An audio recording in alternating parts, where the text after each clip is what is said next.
تین باتیں بہت ضروری ہیں کہ ان کی جانکاری حاصل کی جائے.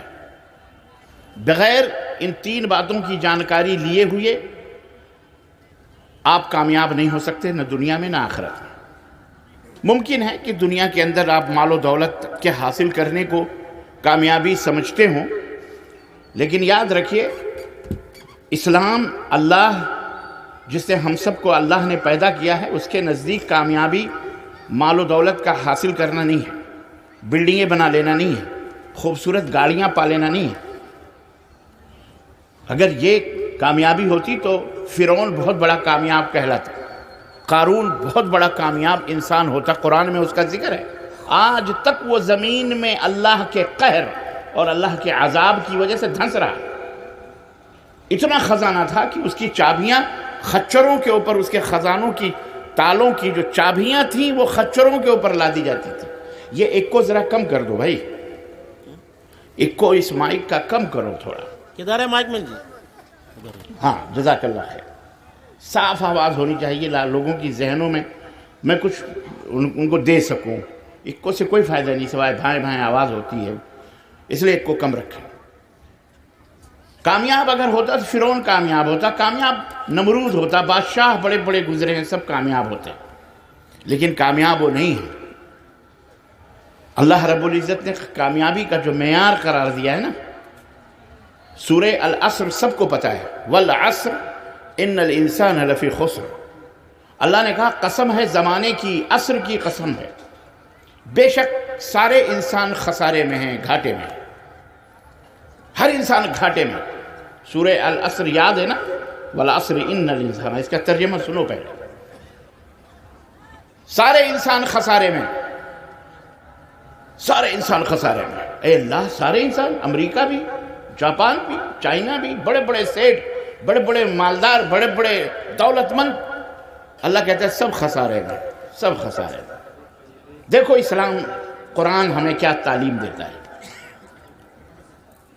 الا الذین آمنوا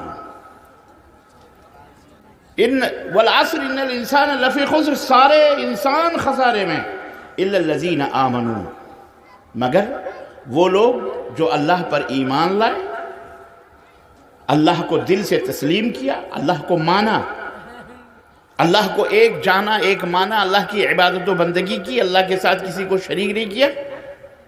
وَعَمِلُوا الصَّالِحَاتِ، نمبر 2، انہوں نے اچھے اچھے اعمال کیے، ایسے کام کیے جس سے اللہ راضی ہو جائے، اللہ خوش ہو جائے. نمبر 3، وَتَوَاصَوْا بِالْحَقِّ، اور سماج میں، معاشرے میں سچی سچی باتوں کی لوگوں کو نصیحتیں کرتے رہے ایک دوسرے کو. تواصی بالحق، حق باتیں بتاتے رہے، یہ حق ہے، جھوٹ سے بچتے رہے، حق سچی سچی باتیں پھیلاتے رہے. وتواصوا بالصبر، اور سماج میں جو وہی اذیت پہنچی، تکلیف پہنچی، اس کے اوپر صبر کیا. یہ 4 چیزیں، ایمان صحیح ہو، آپ کا عمل صحیح ہو، درست ہو، اور اس عمل کے بعد حق بات لوگوں کو بتائیں، سچی باتیں لوگوں کو بتائیں. آپ کے سماج میں، آپ کے محلے میں، آپ کی گلی میں کوئی غلط کام کر رہا ہے، آپ کے گھر میں کوئی غلط کام کر رہا ہے، اس کو بتائیں یہ غلط ہے، یہ صحیح، یہ نہیں ارے کرنے دو، ہمارا کیا جاتا ہے. بہت سارے لوگ کہتے ہیں ارے فلاں کا بیٹا ہے غلط کر رہا ہے، بھرے گا، ہم کو کیا ضرورت ہے اس کو بولنے کی. یہ مومن کی نشانی نہیں ہے. مومن کی نشانی یہ نہیں ہے. مومن کی نشانی یہ ہے کہ جہاں کہیں بھی غلط ہو رہا ہے، اپنی طاقت بھر، مرد ہو یا عورت، اسے منع کرے، اسے روکے، حق بات اسے بتائے، جھوٹی باتیں نہ بتائے.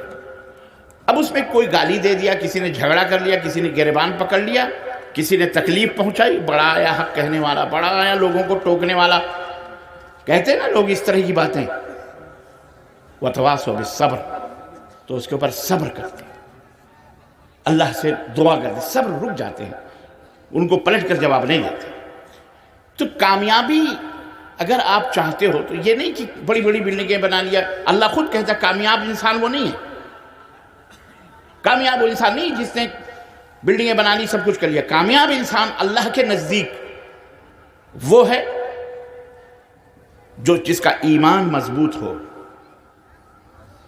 جس کے اندر تقوی ہو، پرہیزگاری، متقی. اسی لیے اللہ تعالیٰ نے فرمایا، جو ہم نے خطبہ مسنونہ میں پڑھا، یا ایھا الذین آمنوا اتقوا اللہ حق تقاتہ. اے وہ لوگوں جو ایمان لائے ہو. ایمان کس کو کہتے ہیں؟ زبان سے اقرار کرنا، ماننا، دل سے ماننا اور عمل سے اس کا اظہار کرنا. کن چیزوں کا؟ ایمان کے کتنے ارکان ہیں پتہ ہے آپ کو؟ ایمان کے 6 ارکان ہیں. جزاک اللہ خیر. ایمان کے کتنے ارکان ہیں؟ ارکان مطلب کھمبے. یہ جیسے شامیانے دیکھ رہے ہیں نا آپ، شامیانے 1 2 3 4 5 6 7 10 12 15 20 کھمبے لگے ہوئے ہیں. میری ماؤں بہنوں تم بھی غور سے سنو میری باتیں، بہت اہم بنیادی باتیں ہیں یہ. ان کھمبوں کے اوپر یہ شامیانہ کھڑا ہوا ہے، یہ ٹینٹ کھڑا ہوا ہے. اسی کو ستون کہتے ہیں، کھمبا کہتے ہیں، ارکان کہتے ہیں، اسی کو رکن کہتے ہیں. ایمان کے 6 ارکان ہیں. نمبر 1 اللہ پر ایمان لانا. اور اللہ پر ایمان لانے کا مطلب یہ ہے کہ اللہ ہے. اللہ ہے. اللہ کہاں ہے؟ کوئی آپ سے پوچھ سکتا ہے اللہ کہاں ہے؟ جس اللہ کی تم عبادت کرتے ہو وہ کہاں ہے؟ کوئی بتا سکتا ہے اللہ کہاں ہے اس میں؟ ماشاءاللہ ماشاءاللہ. دلیل ہے اس بات کی. مبارکباد ہے علماء کرام کے لیے، مبارکباد ہو علماء کرام. الحمدللہ الحمدللہ. یہ بستی اہل الحدیث کی، یہ سامعین اہل الحدیث، بچوں کو پتا ہے کہ اللہ کہاں ہے، اس کا مالک کدھر ہے، اس کا پروردگار کہاں ہے. کہاں ہے اللہ؟ 7 آسمانوں کے اوپر عرش پر. دلیل رب کا قرآن. اللہ خود کہتا ہے الرحمن علی العرش استوى. وہ اللہ 7 آسمانوں کے اوپر عرش پر ہے. کیسے ہے، کہاں وہ ہم کو، کیسے ہے، کس حالت میں، وہ ہم کو نہیں معلوم. ہمارا ایمان ہے کہ اللہ ہے، اور ہمارا ایمان ہے کہ وہ اللہ جس نے یہ زمین بنائی، آسمان بنایا، چاند بنائے، سورج بنائے، چاند بنائے، سورج بنائے، پانی، ندی، نالے، ہوا، آگ، پانی، سردی، گرمی، رات، دن، ستارے، سب کچھ ہم کو، آپ کو. من عرف نفس عرف اللہ. جس نے خود کو پہچان لیا اس نے اللہ کو جان لیا. اللہ نے آپ کو آنکھیں دی، اللہ نے زبان دی، اللہ نے ناک دی، اللہ نے کان دیے. آپ نے اللہ کو کیسے پہچانا؟ اسی سے پہچانا کہ یہ کائنات، یہ سنسار، یہ سب کچھ آٹومیٹک نہیں ہوئے، خود بخود نہیں ہوئے، بلکہ ایک چارپائی، ایک قلم خود بخود نہیں بن سکتا. ایک چارپائی خود بخود، یہ کرسی کو جس پہ ہم بیٹھے ہیں، آپ بیٹھے ہیں، جس فرش پر آپ بیٹھے ہیں، جن چٹائیوں پر خود بخود نہیں بنتی، آٹومیٹک نہیں بنتی، تو اتنا بڑا مارٹ کیسے خود بخود بن جائے گا؟ پاگل ہے کوئی اگر یہ کہے خود بخود آٹومیٹک بن گیا. بنانے والا ہے. وہ بنانے والا کون ہے؟ وہی اللہ ہے جو 7 آسمانوں کے اوپر ہے. اپنے اللہ کو آپ پہچانتے ہیں، پہچان لیں اپنے اللہ کو. یہ ہے اللہ. قل هو اللہ احد. اے نبی کہہ دو کہ اللہ ایک ہے، اللہ الصمد. ہم جس اللہ کی عبادت کرتے ہیں وہ کون ہے؟ بے نیاز ہے، اسے نہ نیند آتی ہے. اللہ لا الہ الا هو الحی القیوم لا تأخذہ سنۃ ولا نوم. ہمارا اللہ، ہمارا معبود، ہمارا پالنہار، ہمیں روزی دینے والا، مارنے والا، جلانے والا، اس کائنات کو بنانے والا، ذرے ذرے کا مالک، تلے تنا. بھوک نہیں لگتی اسے، نیند نہیں لگتی. نیند تو نیند ہے، اسے جھپکی تک نہیں آتی، اسے اونگ تک نہیں آتی. اسے مومن کہا جاتا ہے جو اس کی عبادت کرتا ہے، جو ایسی ذات کو مانتا ہے. لم یلد ولم یولد. ہمارا اللہ پیدا نہیں ہوتا، اس کا کوئی جنم بھوم نہیں ہوتی، اس کی کوئی جنم بھومی. بولو زور سے بولو. پیدا ہونے والے اللہ نہیں ہوتے. پیدا ہونے والے اللہ، ہاں. تمہاری ہماری سمجھ میں اچھی طرح سے آ رہی ہے یہ بات کہ نہیں آ رہی ہے؟ تو یہ سمجھ لو کہ انشاءاللہ تم ہی جنت کے انشاءاللہ حقدار ہو انشاءاللہ تعالی. ایسے بھی کچھ سر پھرے ہیں جب پتہ ہی نہیں ہے، انہیں پتہ ہی نہیں ہے اللہ پیدا ہوتا ہے.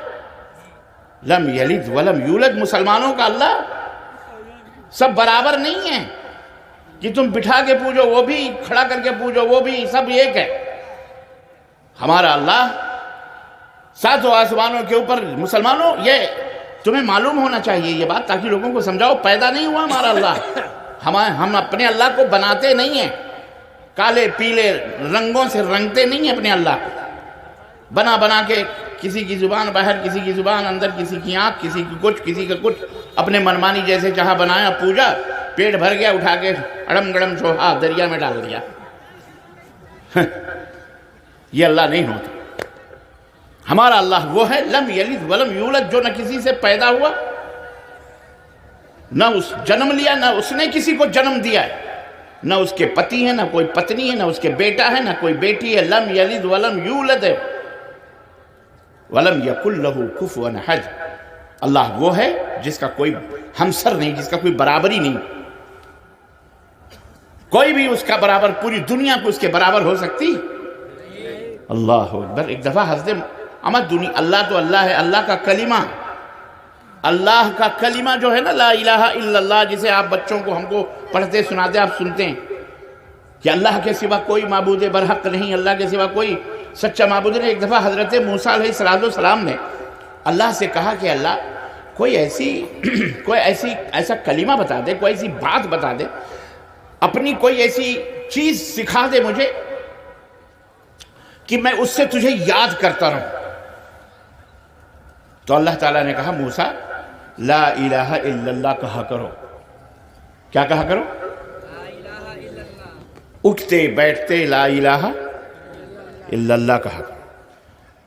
تو حضرت موسیٰ کو تھوڑا سا یہ چھوٹی بات لگی، حضرت موسیٰ نے اس کو بہت معمولی سمجھا اور کہا اللہ یہ کلمہ تو سارے تیرے بندے کہتے ہیں، کوئی خاص، جیسے آپ کسی اپنے دوست سے ملو جو آفیسر بن گیا ہو، آئی پی ایس آفیسر ہو، ڈی ایس پی بن گیا ہو، کمشنر بن گیا ہو، یا پرائم منسٹر بن گیا ہو، یا کوئی منسٹر بن گیا ہو، تو آپ جب اس سے ملتے ہیں تو کیا کہتے ہیں؟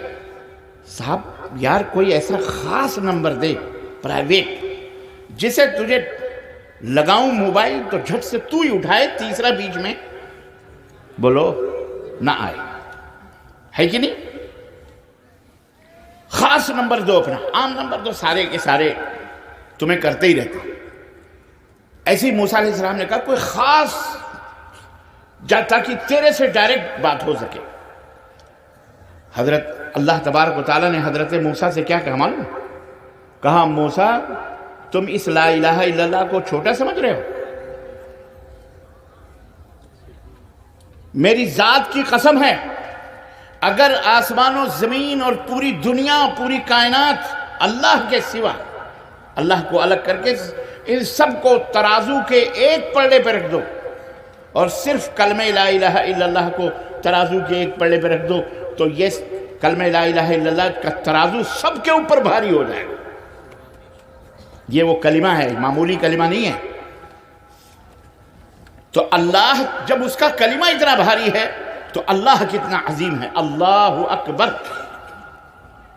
کا مطلب کیا ہے؟ اللہ سب سے بڑا ہے، اللہ سب سے بڑا ہے، سب سے بڑا ہے کائنات میں، اس سے بڑا کوئی، ہم اس اللہ کی پرستش اور عبادت کرتے ہیں جس کا کوئی شریک نہیں، جس کا کوئی ساجی نہیں، جس کا کوئی پارٹنر نہیں۔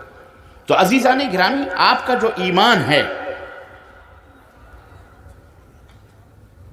آپ کا جو عقیدہ ہے، جو ایمان جس کو ایمان باللہ، میں نے کہا نا 6 ارکان ہیں۔ نمبر 1 اللہ پر ایمان لانا، اور اللہ پر ایمان لانے کا مطلب یہ کہ ہمارا اللہ وہ ہے۔ نمبر 2 اللہ کے فرشتوں پر ایمان لانا، اللہ کے فرشتے ہیں اور فرشتے کئی طرح کے ہیں۔ اس وقت اللہ کے رسول صلی اللہ علیہ وسلم کی یہ حدیث مبارک آپ سب کے لیے بطور بشارت خوشخبری میں آپ کو بتاؤں کہ اللہ کے نبی صلی اللہ علیہ وسلم نے فرمایا کہ مجتمع قوم فی بیت من بیوت اللہ، جب بھی کوئی قوم اللہ کے گھروں میں، کسی گھر میں، کسی جگہ میں جمع ہوتی ہے اور وہ اللہ کا ذکر کرتے ہیں، اللہ کی تعریف کرتے ہیں، اللہ اور اس کے رسول کا بیان کرتے ہیں، اللہ کے دین کو سیکھتے ہیں، حفتہم الملائکہ، فرشتے انہیں اپنے پروں میں لے لیتے ہیں۔ یہ ادھر بھی، دائیں بائیں، آگے پیچھے، یہ جتنے بھی بیٹھے ہوئے ہیں اس وقت فرشتوں نے اپنے پروں کے درمیان آپ کو گھیرے ہوا ہے. وغشیتہم الرحمہ، غشیتہم الرحمہ، اور رحمت انہیں ڈھانپ لیتی. ونزلت علیہم السکینہ، اور اللہ کا سکون ان کے اوپر نازل ہوتا ہے، اللہ کی برکت نازل ہوتی ہے ان کے اوپر. اور جب مجلس کا اختتام ہوتا ہے، مجلس ختم ہوتی ہے، تو فرشتے کہتے ہیں، اللہ تبارک و تعالیٰ انہیں حکم دیتا، پکارنے والا کہتا ہے، اے لوگو اپنے گھروں کی طرف پلٹ جاؤ، اللہ نے تمہارے گناہوں کو معاف فرما دیا ہے. سمجھ میں بھائی بات؟ ہم گنہگار ہیں، سراپا گنہگار ہیں. عزیزو، ہم کون؟ ہم سے غلطیاں ہی غلطیاں ہوتی ہیں، خطائیں ہی خطائیں ہوتی ہیں. آپ کو پتہ ہے ان گناہوں کی معافی کے لیے اس طرح کی مجلسیں ایک طرح کی دھوبی گھاٹ ہیں. جیسے دھوبی کپڑوں کو اٹھا کر کے گھاٹ پہ لے جا کے پٹک پٹک کر کپڑے دھوتا ہے، اس طرح کی جو مجلسیں یہاں گناہ صاف ہوتے ہیں، پاک ہوتے ہیں. تو فرشتوں کے اوپر ایمان لانا کہ اللہ کے فرشتے ہیں، آپ کے کندھے پر بیٹھے ہوئے کرامن کاتبین ہیں. کرامن کاتبین یہ دو فرشتے جو بیٹھ کر آپ کے تمام اعمال کو لکھتے ہیں، چھوٹے سے چھوٹے اعمال، بڑے سے بڑے اعمال. وما يلفظ من قول الا لديه رقيب عتيد، یہ عقیدہ ہونا چاہیے ہر کلمہ پڑھنے والے کا. آپ مسلمان ہیں تو آپ کا یہ ایمان ہونا چاہیے کہ فرشتے ہیں اور اللہ کے حکم سے ہمارے چھوٹے بڑے تمام اعمال کو تحریر کر رہے ہیں. دیکھیں، ایک لفظ بھی زبان سے نکلتا ہے اسے بھی نوٹ کیا جاتا ہے، تحریر کی جاتی ہے. قبر کے اندر جب آپ جاؤ گے، فرشتے آتے ہیں، وہاں بھی منکر نکیر، ان کو کیا کہا جاتا ہے؟ ہاں، وہ آئیں گے، وہ سوال کریں گے آپ سے. فرشتے ہیں، فرشتوں کے بہت سارے کام ہیں. حضرت سیدنا 4 فرشتے بڑے مشہور ہیں. کون کون؟ حضرت سید